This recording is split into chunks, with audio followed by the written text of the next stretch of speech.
Thank you, Jake, and welcome everyone to today's webinar on the business impact of customer experience. We're really excited about the topic. I was actually just reviewing some of the takeaway materials from a recent customer experience conference that I attended. One of the things that they asked all of the attendees to do was write down their top 3 priorities for customer experience in 2012.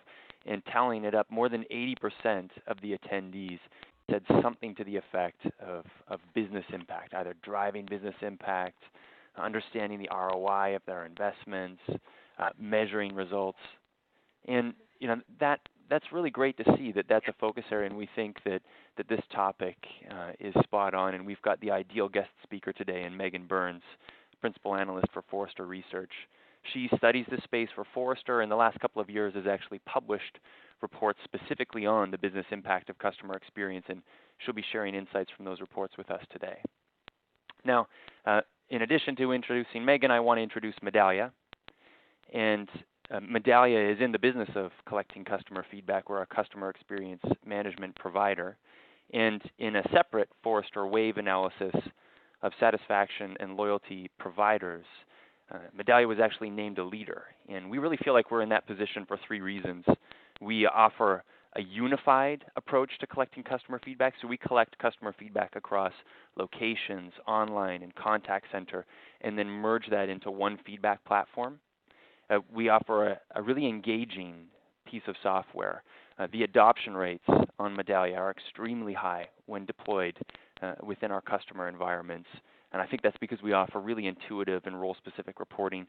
And then lastly, we've got a great track record of driving results for our customers. And I think that's evident in the fact that in our 10 years in business, we have a 98% customer renewal rate. So we're really proud of that result. And if you want to read more about the Forrester Wave report and learn a little bit more about Medallia, you can access that report at www.medallia.com/wave. So without further delay, let's get into today's topic on business impact of customer experience. And Megan, I'm going to ask you to take it away. Thanks, Scott, and thanks everybody for joining the call today. I'm delighted to be here. As Scott said, the business impact of customer experience is a topic that I have been focused on in my research for pretty much the entire 6 years that I've been at Forrester. And so what I'd like to do is start us off with some basic level setting about what is customer experience, or at least how Forrester defines customer experience. And then based on that definition, how does customer experience affect business results in a general sense? And then Scott is going to take us through some examples of some of the concepts that I'll describe that we've modeled in our research, some examples of those results being achieved in practice. And then I'll close things up with a little bit of a more tactical view of, so if you want to assess the business impact and begin to achieve the business impact, what's the best way for you to get started inside your organization before we take some Q&A. But I always like to start with the answer to this question, what is customer experience? Because I think it really influences how we think about the business impact. And Forrester defines customer experience as how customers perceive their interactions with a company. And that word perceive is really important, and it's one that we spent a lot of time debating internally before we settled on this definition, because a lot of organizations define customer experience as how customers interact with a company without that word perceive. And that can really lead them down a misleading path, because the reality is that there are no completely objective interactions. The events that happen to us when we interact with a company look and feel very different to us. So take, for example, I was in the Midwest last week traveling on business. Now, I'm a seasoned business traveler, and I know you can't see me, but I'm only 5'4". So even though the MD-90 I was on the flight out was one of the smallest airplane seats I've ever been in, my knees weren't hitting the seat in front of me. It wasn't that big a deal. But imagine how that same flight, or the perception of that flight, would have been if instead of being me at 5'4", I was somebody like Shaquille O'Neal, who is 7'2" and outweighs me by about 200 pounds. His perception of that experience, even if he were sitting in first class, would have been, I think, completely different because of just the difference in our sizes. And what if the person sitting in the seat next to me had been Monk? the obsessive compulsive germaphobe. I kind of am used to and put up with a lot of stuff that you see when you fly commercially, but for someone like that, it could have been a very panic-inducing and really upsetting experience, even though the basics of the flight were identical between what I went through and what he went through. So how a customer perceives what happens during their interactions with a company is really, really the essence of what we mean when we say customer experience. And that's critical to understanding the next question, which is how does customer experience affect business results?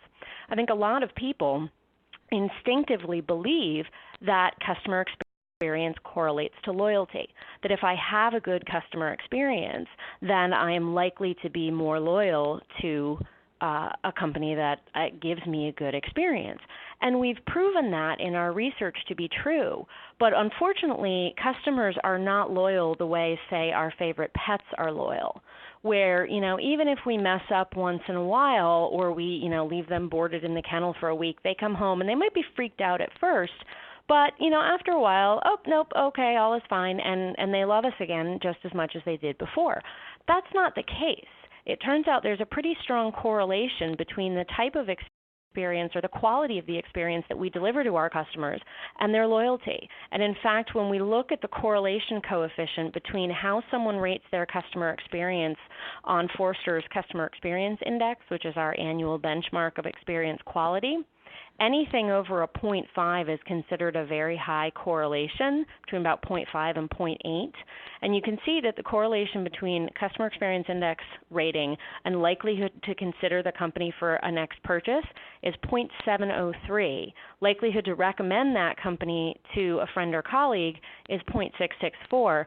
And likelihood to switch business away is a moderate correlation at 0.4. It's not low, and that has to do with the fact that in many of the industries we rank, there are barriers to switching that have nothing to do with customer experience, like the U.S. health insurance industry, where very often we don't have a choice to switch. We're limited by what our employers provide. But the bottom line here is that there is a relationship between customer experience and loyalty, such that if you deliver a really good customer experience, your customers are likely to be more loyal. If you deliver not so good an experience, they're likely to be less loyal. And to understand exactly the size of that gap, we actually took for each of the industries in our benchmark, we calculated the actual loyalty scores, the percentage of people who said they were very likely to consider the company for another purchase, very likely to recommend them, and very unlikely to switch, or not very likely to switch business away from the company. And we looked at the difference. We grouped companies in these industries, and I'm showing you the results for banks here, into customer experience leaders and laggards, the top half above average of companies in an industry on our index, and below average, the customer experience laggards. And then we said, what's the difference in their actual scores on each of these three variables? And it turned out the difference was pretty significant. Customer experience leaders had a willingness to consider for another purchase that was 11 percentage points higher than those with a not so good customer experience. In likelihood to switch, that was 9 points lower, and here lower is better than it was for customer experience laggards, and likelihood to recommend was 14 percentage points higher. So in order to really help make this math real, let me show you a couple of scenarios. If we take this same bank and we assume that they have 10 million customers, let's say they were able to close that 11-point gap and go from 70% of their customers willing to consider them for another purchase to 81%, and that's pretty on par with what we saw in the actual numbers. That means that by moving just the top of that funnel up, suddenly there's 1.1 million more customers who are even willing to consider them for an additional purchase. Now, not all those people are going to, but if only half of them do, that's 550,000 more purchases that come from that better experience. And if each of those purchases is worth about $500 in revenue, that very quickly adds up to $275 million in revenue benefit from future considerations as a result of past good experiences. Now, we ran a similar kind of math on all three variables across all of the industries. And there's another example that I'll show you from the wireless space. The average customer base among the largest wireless carriers in the U.S. is much higher. It's actually 75 million customers. So if we look at what's going on from a word of mouth perspective, let's say that they were able to take their likelihood to recommend percentage from 50% to 60%, and that's based on that percentage point gap for wireless was 10 points here. That means that you've got 7.5 million more potential recommenders.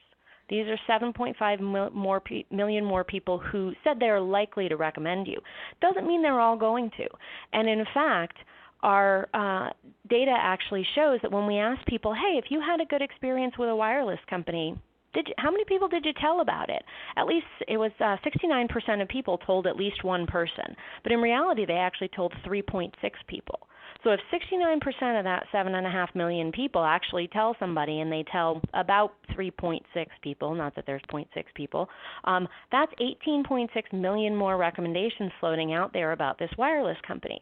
And even if only 2% of those people who heard those recommendations ended up being persuaded to buy something, the average American spends $600 a year on their wireless service.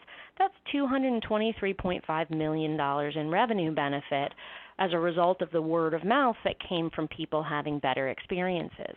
And when we did this analysis based on last year's customer experience index, and we're working on the 2012 analysis right now, it should be out next month, the numbers were pretty compelling for all of these industries. Because of the large customer base in wireless and hotels, it was over $1 billion. These are in millions. Airlines, 784 million. Banks, the total was 217 million. This is adding up all three of those variables. So I think the revenue side of the business impact of customer experience is pretty compelling. Even if in our assumptions about retailers was a fairly small retailer, it's still $27 million, and that's nothing to sneeze at. But that's also only half the battle, because that's the top line piece of the equation. The reality is there's a whole other piece of the business impact of customer experience, and it stems from the stark reality that bad customer experiences cost firms a lot of money. I would feel pretty comfortable saying that virtually every company I talk to is wasting money as a result of bad customer experiences right now. And it comes in a lot of different forms, but one of the most common ones that we end up hearing about, and one that we were actually able to verify in our data, is that when customers go to a website, right, everyone is saying that they're trying to drive more customers to their website. And unfortunately, a lot of people, when they get to that website, have a really tough time getting done what they need to get done. So we asked people, last time you went to a company's website to try to get support and you couldn't, what did you do? And it turns out 75% of respondents to this survey escalated to a more expensive channel. So these are not people that you had to convince to go to your website. They went there first.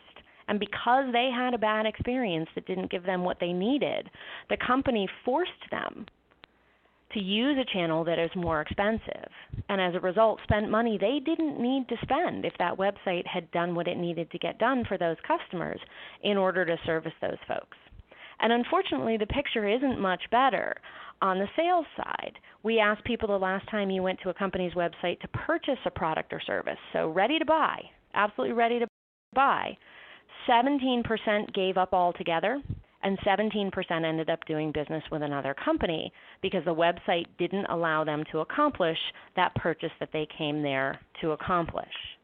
And when we did a model of this for a retailer, it was amazing how quickly this added up.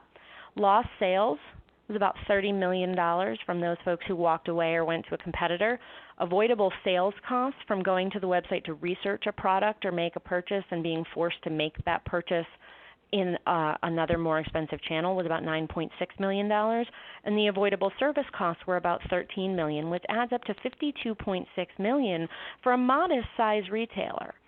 And so the business impact is pretty significant here. And, so far what I've been presenting are models, but these are models based on all of the research Forrester does and real-world examples of the business benefits that we've seen.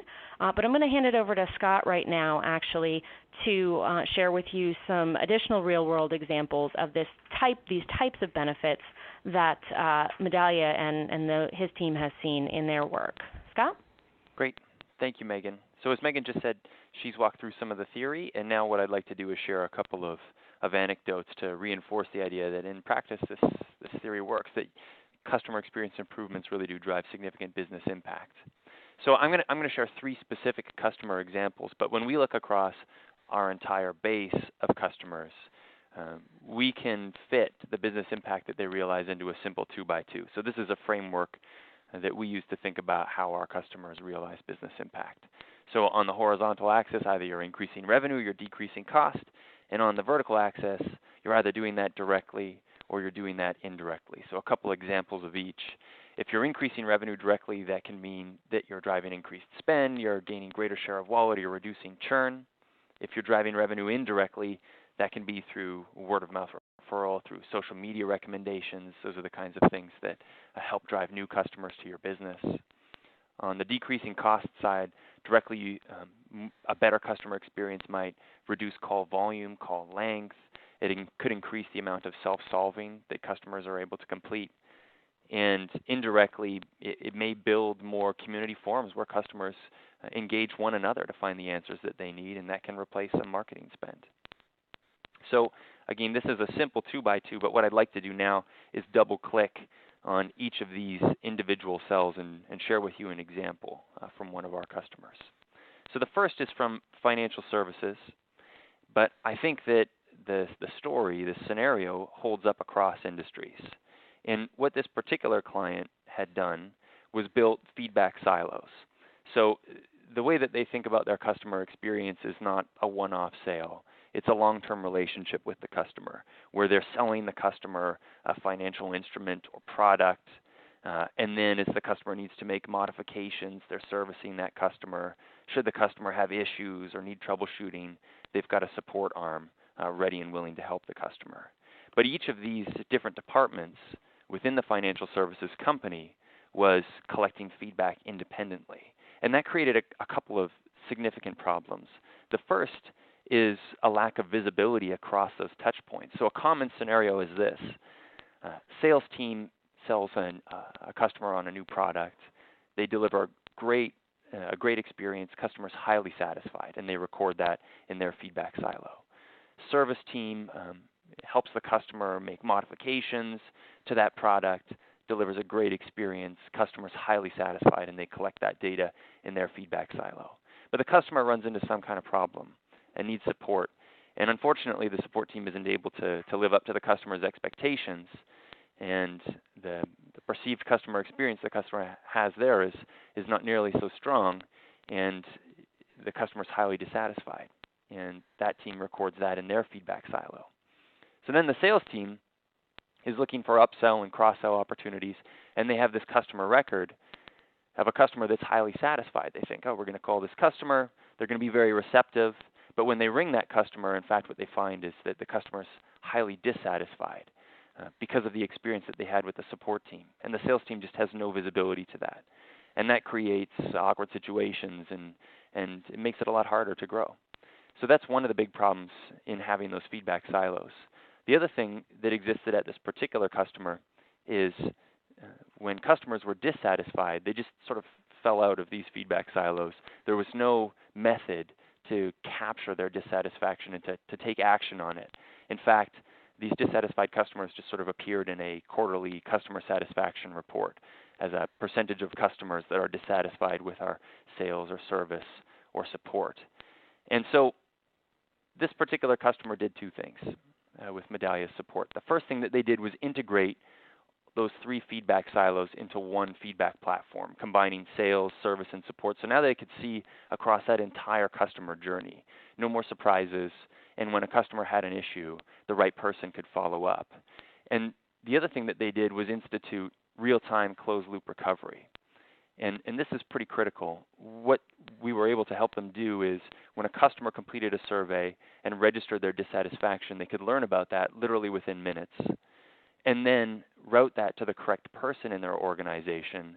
And internally, they set an SLA that they would follow up with these dissatisfied customers within 1 business day. And so, that completely flipped their approach to recovering customers from them appearing in a quarterly satisfaction report to literally same-day follow-up. And what that did was captured a bunch of these dissatisfied customers. The company was able to engage them because they were routing to the right person. They were able to solve the problem quickly. And rather than lose them, they were able to funnel them back into their customer database as highly satisfied and impressed customers. So that's the story, but the results, the business impact that this particular customer realized in just the first 12 months, if you look at the integration of their 3 touch points into one seamless feedback platform, they drove their net promoter score up 43%. Their share of wallet increased 20%. So there's that direct increase in revenue.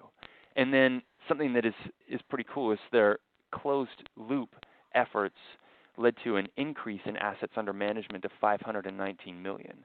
So customers that were upset and may have taken their business elsewhere not only maintained their business with this provider, but invested an incremental $519 million in assets. And so when you step back and look at this, the customer experience improvements that this company drove increased customer satisfaction, increased customer spend, and increased customer trust. And you can see that in the customer's willingness to invest more with this provider. So that's an example of a direct impact on revenue. And now let's look at an example of indirect impact on revenue. And a best practice here that we're seeing more and more of our customers implement is encouraging social word of mouth. So as described in the previous example, there are lots of companies that do good work recovering customers. And we think that what we see the thought leaders doing now is asking themselves, what do we do with our most satisfied customers? How can we activate those promoters? And so this example comes from a retail customer. And in this case, they had a web-based survey, and the final question was the net promoter question, which is, what is your likelihood to recommend our business to your friends, family, or colleagues? And that is answered on a scale of 0 to 10, 10 being the highest score that you can give. If the customer gave a score between 0 and 8, then they would see the standard thank you screen on the web-based survey. Thank you for your feedback. We really appreciate it. If the customer gave a score of 9 or 10 out of 10, they would see a feedback or a thank you screen that looked more like this. Thank you for your feedback. Now spread the word. And what we're able to help this particular retailer do is link their survey to their specific social media outlets. So with one click, this very satisfied customer can go to Facebook or Twitter or Google Plus or Yelp and share their very positive experience with their social network. And that drove, again, some very immediate results. Here's an example of the business impact on a single representative location. So not an aggregate, but a single one of these retail locations. Before implementing this simple ad on the back end of their web-based survey, they had received only 12 posts on Facebook from customers, 2 tweets, and 16 Yelp reviews for this specific location. But in just 3 months after popping this at the end of their web-based survey, they added 46 Facebook posts from customers, 21 tweets, and they added 28 Yelp reviews with a much higher score, 4.5 out of 5, rather than their previous 3.5 out of 5. And that's the kind of thing that absolutely drives very real business impact. Last year, Harvard Business School did a study. One of the professors there found that every single point increase in Yelp scores drove an incremental 5 to 9% in revenue. And so taking those advocates and putting them to work, making sure that you're creating the right opportunities for them to share their positive experience, drives indirect revenue impact. So there's an example on that front. And the last example I want to share is actually from B2B, which I think is especially relevant. I've already seen some questions popping up in the Q&A saying, hey, does this kind of thing hold for B2B? And I'm going to give a specific example, and in the Q&A, Megan can talk, and I can talk more specifically about B2B. But here, this particular B2B customer was able to substantially decrease costs, direct and indirect, by encouraging their satisfied customers to contribute. So the scenario here is that their customers would call in for phone support or send an email to their email support mechanism. And a lot of companies would look at this as a reactive interaction. Customer needs help, we provide help. Hopefully we close the case and we move on to the next customer. But this customer of ours looked at this as a proactive interaction, an opportunity to better engage those customers. And so after they had provided phone support or after they had responded in email, the thing that they consistently did is ask their customers, were you satisfied with the response we provided? Are you satisfied with that information that we gave? And if so, can you help others find answers to similar questions? And then they directed them to a support forum that they'd created with simple categories of frequently asked questions, and they invited their customers to contribute. And that totally changed the way that they interacted with their customers. Their customers were more engaged with the B2B company. They were more engaged with one another. And again, that drove a very significant business impact because it allowed the customer to do this. When their customers were floating on their website looking for help, they could pop this kind of intercept that says, it looks like you could use some help finding answers. Have you tried our forum? It's filled with answers from customers just like you. And that adds a different kind of credibility because the answers are coming from other customers. It's a very authentic way to provide customer service. And perhaps some of those customers can be more direct with one another than the company can be. And in terms of business impact, that drove substantial changes in call volume, call length, and first call resolution. So call volume went down 24% because customers were doing a lot more self-solving. They were helping one another. A call length decreased 12%, and first call resolution went up 19% because the call center team could become more focused. They were able to prepare for a certain set of customer issues and questions because a certain other set of issues and questions were now being picked up in the forum. So the ability of the contact center to develop more subject matter expertise was increased by this effort. So those are three anecdotes of how some of our customers have realized business impact through their customer experience investments. And again, I'll ask the group here on the webinar to think about that 2x2 matrix. And I feel like our customers who build the most compelling arguments for the business impact of customer experience, rather than only look at one cell, think about how their customer experience investment affects all four cells, increasing revenue, decreasing cost, both directly and indirectly. So Megan and I have covered a lot of ground today on the background on customer experience, some theory, and now a few examples. It's appropriate to start talking about where you can get started, what happens next. And so I'm going to ask Megan to join us again here. Thanks, Scott. Yeah, this is a question that I get all the time. If I want to build a case or understand the impact of customer experience, not in theory, but in reality for my company and my business, how do I do this? And there's some definite first steps that companies need to take. And I won't say they're easy, but they're fairly straightforward, at least conceptually, to understand what you need to do. The first thing is to start measuring how customers perceive their interactions with you. One of the biggest mistakes I see companies make is that they measure all sorts of things that aren't really customer experience quality. Either they've got all sorts of analytics about their customer experience, but they're not really asking customers, but was that a good experience or a bad experience? Maybe it looked good to the company because it was short or they bought something, but maybe it wasn't what the customers were looking for, and they've never been measuring customer experience quality as its own concept. Or, we mentioned Net Promoter early. Maybe they're measuring Net Promoter, but Net Promoter can get a little bit tricky because it's not a direct measure of experience quality. It's a proxy. We assume that if experience quality is high, then people will be more likely to recommend you. Much of the time that's true. Some of the time that's not, and we want to be able to understand what's going on with customer experience quality and how is that driving outcome metrics like Net Promoter up. So you want to make sure that you have these direct measures of customer experience quality that track how customers are perceiving with their interactions with you. And you want to make sure that you have those measures at multiple levels because customer experiences actually happen on 3 different levels, right? A customer is having a lifetime experience with the company, and there's their perception of that experience in its entirety, which could go back 3 years, 5 years, 10 years, 20 years. There's the most granular level where someone is having an interaction with you on a single website visit or a single call to the call center, a specific interaction, and we measure those. But there's this third level that is a set of interactions that are required to accomplish a key customer goal. And oftentimes that's what the customer thinks of when they think of an experience. So we mentioned financial services earlier. Imagine if you're rolling over an old 401k from an old job into a new IRA. Chances are that might take a couple website visits, a couple calls to the call center, maybe a face-to-face meeting with a financial advisor. It's a whole set of things, but in your mind, that's the experience of rolling over.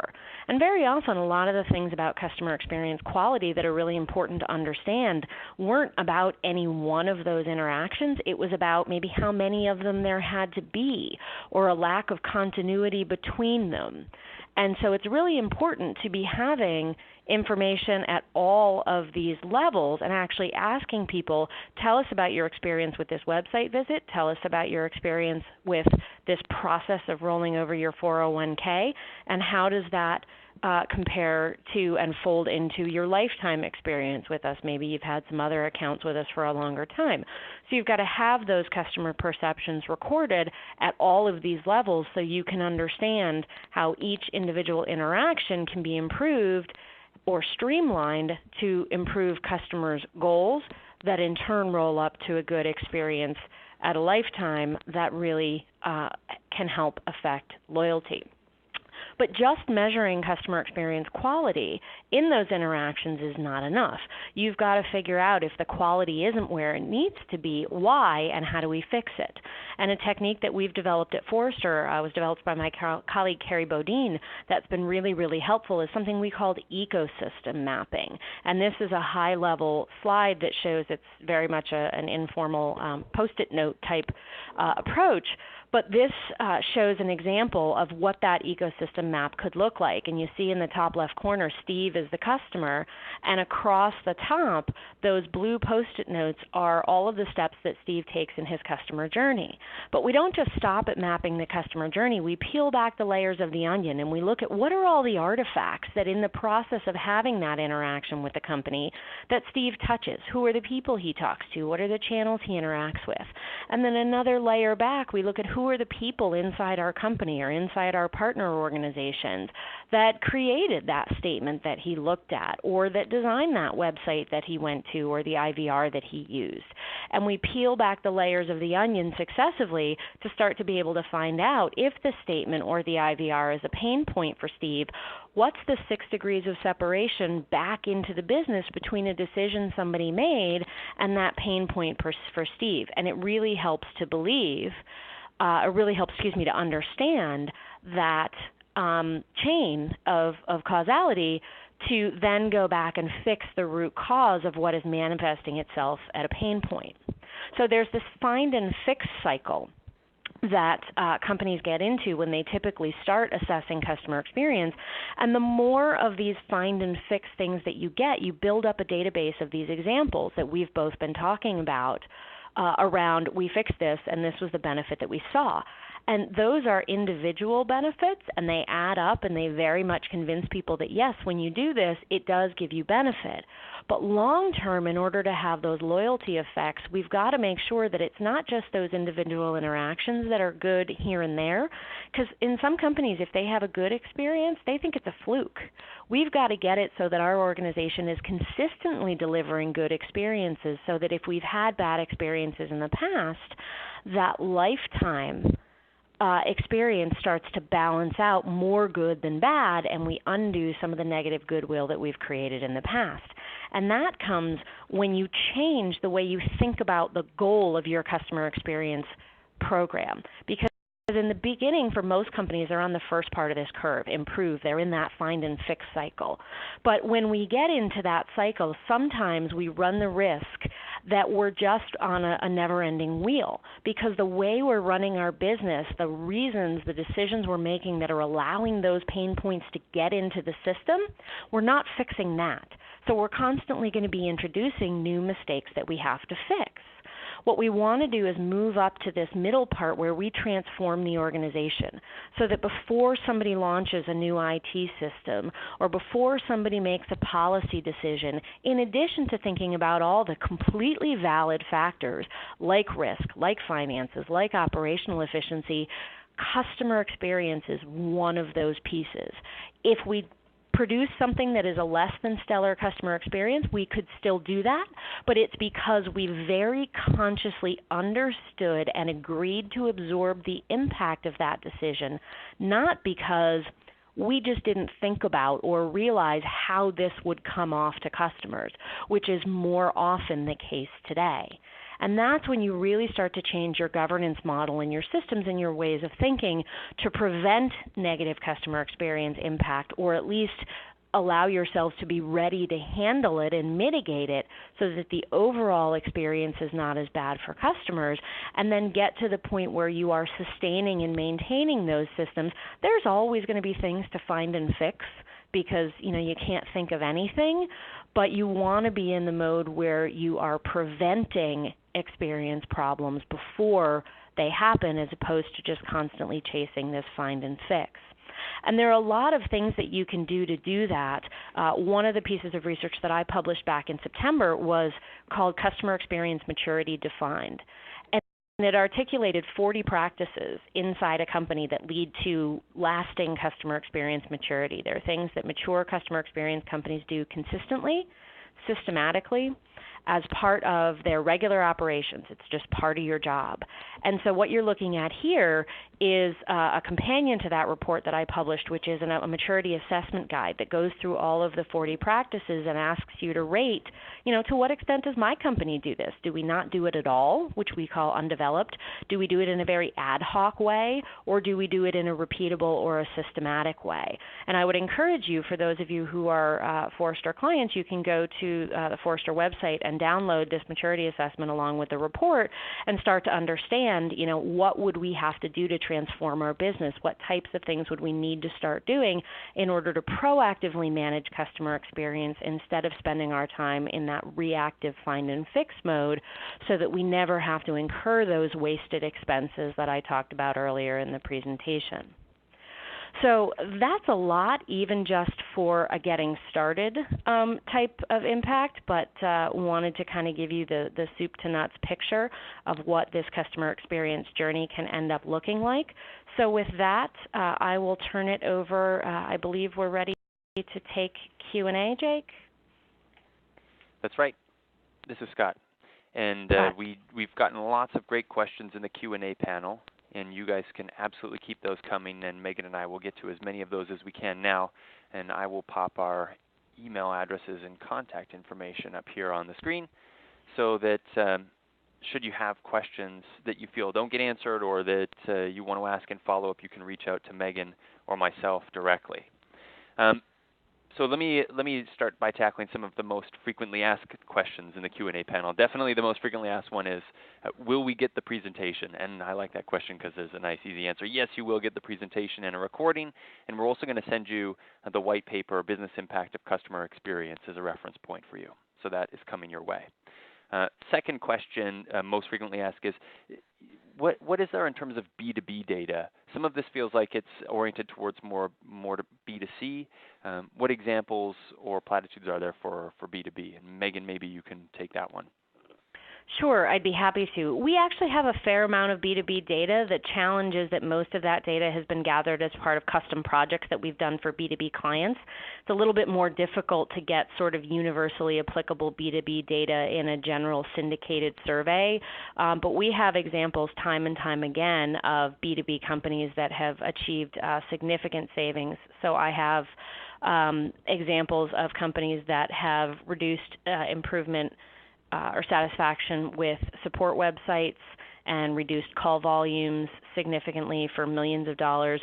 The difference in the B2B dynamic is typically that there are fewer individual cases of things happening, but the dollar value associated with those cases is often bigger. So the numbers can add up pretty quickly because even though there's, maybe fewer numbers of calls coming into a call center, the value of the accounts or the cost to deal with things if they're not handled right away can be significantly higher. So it's tough for me to share models like the ones I showed you here with our B2B data because, like I said, most of it does belong to the clients that paid us to do the work, but we have enough definite data ourselves to be convinced that all the dynamics that I described to you in the B2C space are very much at play in the B2B space as well. And the reality is that customers carry their expectations from the B2C world over into the B2B. I have colleagues at Forrester who look a lot at mobile adoption with information workers and how that aligns with mobile adoption in people's consumer lives. And, we don't leave those consumer opinions at home when we go to work. We very much bring them with us. So I think those dynamics are happening there as well.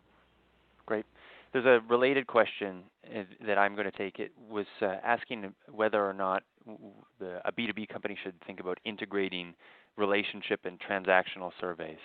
And I think that is an impression from the story I gave about a company integrating their feedback silos into one integrated feedback platform. But that doesn't necessarily mean that you need to have one survey. You can still have multiple surveys, and then the right provider is able to provision access to specific survey data depending on the department, depending on the individual's role. You can map that hierarchy in so that sales can see, the entire customer relationship, but maybe support just sees, the specific support survey. And I think the other thing that companies need to think about when you've got multiple surveys is being able to implement the right quarantine rules so that you're not over-surveying, and to ensure that you are sending the surveys to the right individuals so that relationship survey goes to the decision maker, but the support survey goes to the technician. And then thirdly, that there's appropriate routing. There may be incremental value placed on that relationship survey, especially with the decision maker. And if that individual doesn't reply by email, being able to detect that and then route that to phone and then route that to another method in order to make sure that you collect that feedback from that individual. So I think you can maintain the integrity of your separate surveys while integrating feedback into one platform to provide visibility. Next question, Megan, I think is tailored for you. This individual asks, my executives perceive that customer satisfaction and revenue actually have an inverse relationship. And how do I think it's the second half of the question that is one that will probably be on most people's minds. How do I convince my executives that this relationship exists, that there is this correlation between customer satisfaction and revenue? Well, I'm intrigued by the idea that customer satisfaction and revenue would have opposite effects. That one I've never heard before. I've certainly heard that, they don't think customer satisfaction has quite as big of an effect on revenue as other people would think, but that's an interesting perspective. I think one of the first things that you can do is when you start to measure customer experience quality, suddenly you can start to show them the correlations and say, look, there's a correlation between how people rate us on these satisfaction measures and all of these classic loyalty measures and revenue. I mean, one of the things, if you use Net Promoter, or even if you don't use Net Promoter, it's a segmentation you can take a look at, is, look at people based on their perception of overall customer experience quality and what kind of future purchase or what kind of spend do they have with us. Most companies I know that have done this in the Net Promoter space clearly find that promoters spend more with the company than passives who spend more than detractors. So, one of the first places I would go is to the existing data you already have and say, look, this is happening. This is the relationship between these numbers that we have automatically. I think another thing that you can start to do, I have had clients do this, is they have begun customer experience improvement programs without ever calling it customer experience or talking about customer satisfaction, because part of what you may be talking about is what people perceive as the softer, fluffier side of customer satisfaction, that, people like us better so they spend more with us. I believe that that is true in some cases. In some cases, it may not be true. There may be people who are very satisfied customers and had a good experience, but they're just not going to buy with you again because maybe they don't need your products anymore for a lifestyle stage. There's all sorts of other things that can happen. So focusing on places where the cost impact or the revenue impact is direct, immediate, and in transaction. So those cases where I was on your website trying to buy something and I couldn't, so I didn't finish the sale. That's real money that was about to be put in our pockets that walked away. It's not about, they had a bad experience, so next time they might be less likely to use our, it's that less indirect, to use the words that Scott used. This person picked up the phone and called us and had to call back 6 times. And if we had, done things right in the first place, then they wouldn't have had to call at all. Or if we had handled it right in the first place, then maybe they only had to call once. Zeroing in on those aspects of customer experience begin to buy you the right to have some of those other conversations. And in fact, I was just telling my team about a comment made to me by a chief customer officer about that improve, transform, sustain chart that I showed. The first time I showed that to him, it was really eye-opening. And he said, you know what?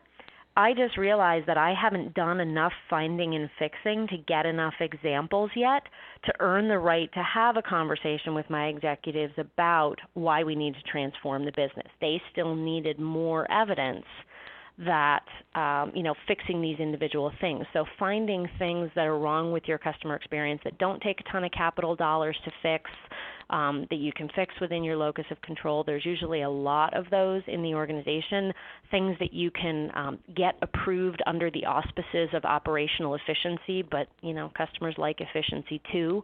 You have to be a little stealth sometimes to get some of these things done initially, but then you get the data to say, look, when we do this, results happen. And if that means, not using the phrase customer experience for a while because it'll get you the brush off, then don't do it. I've had clients be successful, it's like I'm going to give you this medicine, but I'm not going to tell you it's medicine. I'm going to tell you it's, juice, and you'll take it anyway. If that's what it takes, then that's what companies are doing to work on this. Great. Megan, question for you. When it comes to the ecosystem map that you shared, how do you determine that something is a pain point? How do you know that a specific interaction is a pain point? That's where that measurement of customer experience quality comes in. So do I have slide control? Can I bounce back around or no? I'll back up for you. Okay. Yeah. Can you back up to, one more. There we go. By having measures of customer experience quality at each of these levels of experience, you can start to know, hey, customers are not having a good experience when they call our call center. Or, hey, customers are not having a good experience when they're trying to install this product, in part because the instructions don't come with the box, whatever it is. Mapping out all of the experiences and saying what are the experiences we need to be measuring in our customer journey and setting up those quality metrics, you will then be able to look at those and compare them and say, relatively speaking, where are we getting low quality scores? So that if you advance one slide further, when you get to the ecosystem map, you will then know, okay, this is the journey that we got low quality scores on. Now let's map out the specific details of that journey in this top row, pull back the layers of what's going on there, and then you'll start to see, okay, that's where this problem is happening. And you may need to add some second tier, more detailed questions on a short-term basis to figure out exactly what about that interaction or what about that experience they didn't like in particular. But that's really an important connection between those two steps of the process. And actually, thank you for asking that question, because if I didn't make that clear enough, that those two really go hand in hand. Great. I mentioned over-surveying, and a couple people asked in the Q&A panel, what's the definition of over-surveying? I think that it depends on the type of survey and the role. In our experience, a relationship kind of survey is probably most appropriate every 6 months or every 12 months, especially if you're interacting with that decision maker. So something more frequent than that could be over-surveying for that kind of audience. Whereas a transactional survey, if you're providing support for a customer issue, you may want to survey on every such instance. even if those are only days apart, because you need to know whether or not you properly resolved the customer's issue. It may be a separate issue that the same customer is having. So you probably want to have separate rules for your different surveys in your environment. Megan, another question for you: how to bridge the gap of customer expectations for different companies? So a customer's expectations for the customer experience they're going to have at Walmart is different than their expectations for Louis Vuitton. How should companies think about their specific customers' expectations in assessing the customer experience that they need to deliver? Yep, well, that's absolutely some of why focusing on perceptions is so important, because if I get a Walmart experience at Louis Vuitton, I'm not going to perceive that the same way as I perceived that experience at Walmart. So I think there's a couple different things. One of the favorite constructs I have that we use here at Forrester is what we call making promises and keeping promises, and looking at your brand as the expectations you set for your customer experience based on what you say you are going to be out in the marketplace. But where not enough people go is then taking those brand attributes and actually translating them into a customer experience strategy that says, if this is what we say we're going to be, and this is what our customers expect from companies in our space in general, if we are going to satisfy both of those two things, both our own promises and just the basics of delivering a reasonable experience in our industry, what does that need to look like? And actually having a customer experience strategy that defines the target experience and says, this is the kind of experience we want to deliver. And I'll give you a great example of this that I think really clarifies the distinction. I'd say probably 2 out of 3 companies that I work with has trusted advisor in their brand attributes. We want to be thought of as a trusted advisor. It could be retail, healthcare, financial services. Everybody wants to be a trusted advisor. But an experience itself is not a trusted advisor. So we have to step back and ask ourselves, if the customer is going to perceive our company and our personnel as a trusted advisor, what attributes does the experience have to have? What adjectives do we have to be able to use to describe the experience that they perceived in order for them to think of our brand as trusted? Maybe the experience has to be transparent. Maybe it has to be efficient. They don't trust people who waste their time. Maybe it has to be secure, and they have certain expectations about how we handle their information. But there are things about an experience that roll up to those brand promises that you've made. So I think really laying out that customer experience strategy, and my colleague Paul Hagen has some great work on best practices around what goes into a customer experience strategy.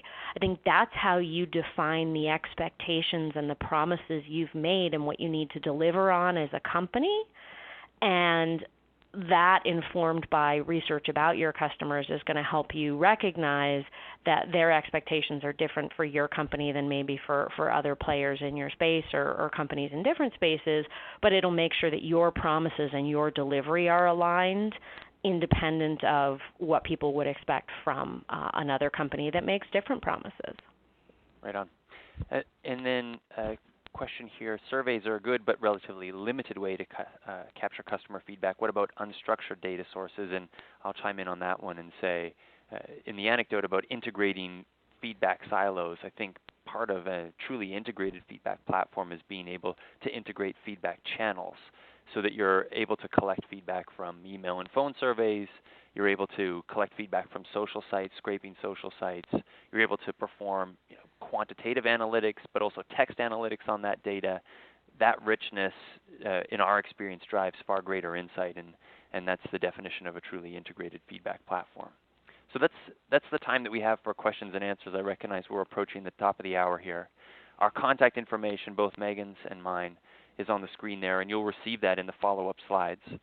And if you have a question that didn't get answered, or again, just in follow-up, you'd like to get our feedback on an issue that you're dealing with, you should feel welcome to reach out to us. There are a couple of other opportunities for us to stay in touch. Medallia is running 2 upcoming webinars in the next couple of months. The first is on how feedback management technology can transform your company. And a few people asked, how do I convince my executives, how do I convince my peers in my organization that investing in feedback management technology, that investing in customer experience improvements will drive impact on our business? And that's a great session for that topic. And then secondly, we'll have a session on customer experience metrics. And I know a lot of you are using Net Promoter Score or overall satisfaction.